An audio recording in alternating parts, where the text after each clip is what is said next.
అమెరికాలో చిందరవందరగున్న మీ ఇంటికి handyman cleaning plumbing services కోసం కాంటాక్ట్ ఇన్స్టా సర్వీస్. యుఎస్ లో ఎక్కడైనా ఎప్పుడైనా for instant bookings visit instaservice.com. అమెరికాలో మరో దారుణం.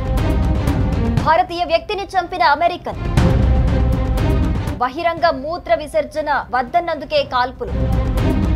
విచక్షణారహితంగా కాల్పులకు తెగబడ్డ దుండగుడు. హర్యానా జింద్ జిల్లాకు చెందిన వ్యక్తిగా గుర్తింపు.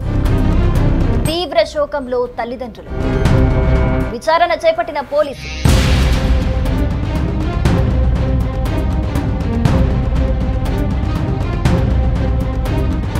అమెరికాలోని కాలిఫోర్నియాలో మరో దారుణ ఘటన చోటు చేసుకుంది. బహిరంగంగా మూత్ర విసర్జనను అడ్డుకున్నందుకు భారతీయ యువకుడిని అమెరికన్ కాల్చి చంపాడు. ఈ ఘటనలో భారతీయుడు అక్కడికక్కడే మరణించగా కుటుంబం అతని మృతదేహాన్ని స్వదేశానికి తెప్పించడానికి ఆర్థికంగా ఇబ్బందులను ఎదుర్కొంటోంది.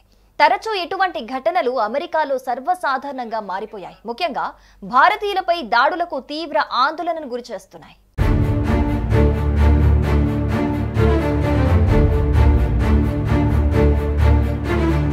అమెరికాలో మరో దారుణమైన ఘటన చోటు చేసుకుంది. ఒక అమెరికన్ ను బహిరంగంగా మూత్ర విసర్జన చేయొద్దని చెప్పినందుకు భారతీయ యువకుణ్ణి కాల్చి చంపారు. కాలిఫోర్నియాలో జరిగిన ఈ ఘటనలో హర్యానాకు చెందిన యువకుడు ప్రాణాలు కోల్పోయాడు. హర్యానా జింద్ జిల్లా బరాకలా గ్రామానికి చెందిన 26 ఏళ్ల కపిల్ కాలిఫోర్నియాలోని ఓ స్టోర్ వద్ద సెక్యూరిటీ గార్డ్ గా పనిచేస్తున్నాడు. కపిల్ డ్యూటీలో ఉండగా స్టోర్ సమీపంలో ఓ అమెరికన్ బహిరంగ మూత్ర విసర్జనకు ప్రయత్నించాడు. అతన్ని కపిల్ అలా చేయొద్దని వారించడంతో నిందితుడు ఆగ్రహించాడు. తన వద్ద ఉన్న తుపాకీతో విచక్షణారహితంగా కాల్పులకు పాల్పడ్డాడు. దీంతో తీవ్రంగా గాయపడిన కపిల్ అక్కడికక్కడే కుప్పకూలిపోయాడు.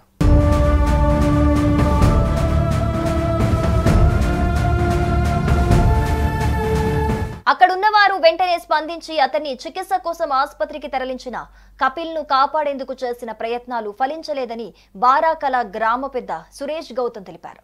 కపిల్ మరణంతో కుటుంబం సహా స్వగ్రామంలో విషాద ఛాయలు అలుముకున్నాయి. బహిరంగంగా మూత్ర విసర్జన చెయ్యొద్దని చెప్పినందుకే దారుణానికి ఒడిగట్టాడని కపిల్ బంధువు కన్నీటి పర్యంతమయ్యారు.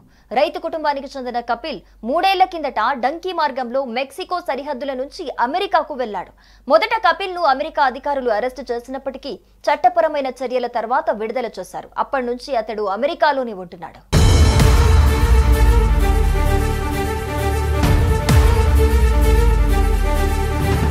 కపిల్ అమెరికా వెళ్లడానికి తల్లిదండ్రులు దాదాపు 45 లక్షల రూపాయలు ఖర్చు చేశారు. తాము కూడబెట్టిన సొమ్మంతా కపిల్ కోసమే ఆ తల్లిదండ్రులు వెచ్చించారు. ప్రస్తుతం మృతదేహాన్ని భారత్ కు రప్పించడం కూడా వారికి కష్టంగా మారింది. తీవ్ర ఆర్థిక ఇబ్బందుల్లో కూరుకుపోయామని వాపోతున్నారు. కపిల్ కు 2 సోదరులున్నారు. ప్రభుత్వమే ఆదుకోవాలని గ్రామస్తులు కోరుకుంటున్నారు. అంతేకాదు కపిల్ మృతదేహాన్ని ఇండియాకు తీసుకొచ్చేందుకు సహకరించాలని ప్రాధేయపడుతున్నారు. దీనిపై డిప్యూటీ కమిషనర్ ను కుటుంబం కలవాలని నిర్ణయించుకుంది. కాల్పులు జరిపిన నిందితుడి వివరాలను అమెరికా పోలీసులు ఇంకా విడుదల చేయలేదు. అతన్ని అరెస్టు చేశారా లేదా అనేది ఇంకా తెలియరాలేదు.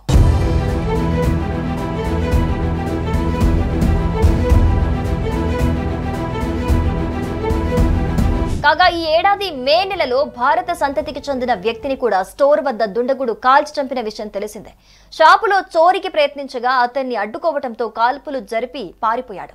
అంతకుముందు మార్చిలోనూ వర్జీనియాలోని ఓ డిపార్ట్మెంటల్ స్టోర్లో భారత సంతతికి చెందిన తండ్రి కూతులపై ఓ అగాంతకుడు కాల్పులకు తెగబడ్డాడు. ఈ ఘటనలో తండ్రి కూతుళ్లు 2 ప్రాణాలు కోల్పోయారు. అగ్రరాజ్యంలో భారతీయులు భారత సంతతి వ్యక్తులపై తరచూ జరుగుతున్న ఇటువంటి దారుణాలు ఆందోళనకు గురి చేస్తున్నాయి.